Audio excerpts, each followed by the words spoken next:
This is the Brihadishvara Temple. Standing over 60 meters tall, this massive stone pyramid represents the absolute peak of South Indian architecture. Buildings like this are rarely isolated monuments. They serve as the centerpieces of sprawling, multi-enclosure megastructures that function like self-contained cities. Constructing a stone metropolis of this size requires an incredibly sophisticated blueprint.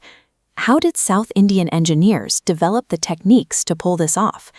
To answer that, we have to look back to before the 7th century. If you searched the southern peninsula during that time, you wouldn't find a single permanent structure.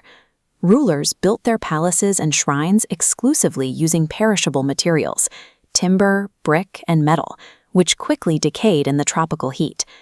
To achieve architectural immortality against that harsh climate, builders needed a completely new medium and a radical shift in their engineering methods. That shift began with a Pallava king named Mahendravarman I, who demanded structures that would outlast his reign.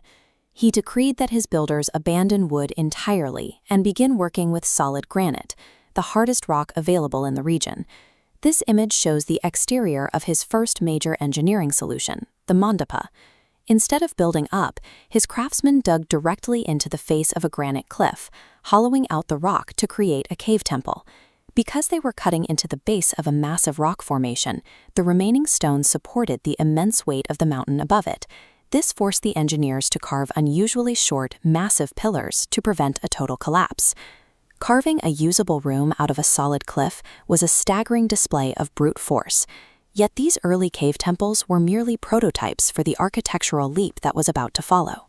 Mahendravarman's successor, Narasimhavarman I, also known as Mamalla, wanted to push the medium further. He wanted fully freestanding buildings, not just caves. To do this, his engineers utilized subtractive engineering.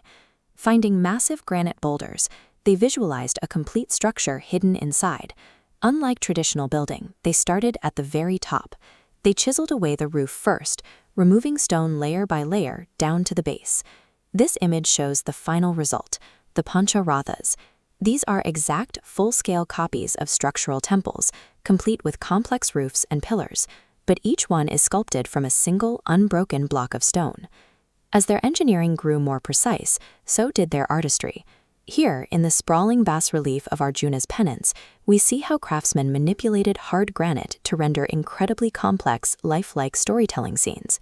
The Mamalla style represents total control over the region's most difficult material. These structures were entirely sculpted, rather than constructed. But the Mamalla monoliths had a strict physical limitation. A temple carved from a single boulder can never be larger than the boulder itself. If the Pallavas wanted to scale their designs up to city-sized dimensions, they had to abandon the subtractive method. This led to the technological pivot to additive engineering, or structural masonry. Instead of carving a whole building out of one rock, they began carving individual blocks and stacking them to form walls and towers. This analysis of the Kailasanathar temple illustrates the masonry breakthrough. Here we see the 3 core elements of the Dravidian style taking shape: the towering vimana over the main shrine, the pillared mandapa hall, and the gopuram gateway at the entrance. By shifting from carving a single rock to stacking thousands of individual stones, South Indian architecture broke free from the physical limits of nature. The Pallavas established the structural blueprint. Decades later, empires like the Cholas and Pandyas inherited both that blueprint and the freedom of additive masonry. With the constraints of boulder size removed, these later dynasties pushed the technology as far as it could go, engineering massive towers and seemingly infinite enclosure walls. Here, the towering gopuram of the Sri Rangam temple complex rises over the landscape, dwarfing the single stone footprint of early Pallava Rathas.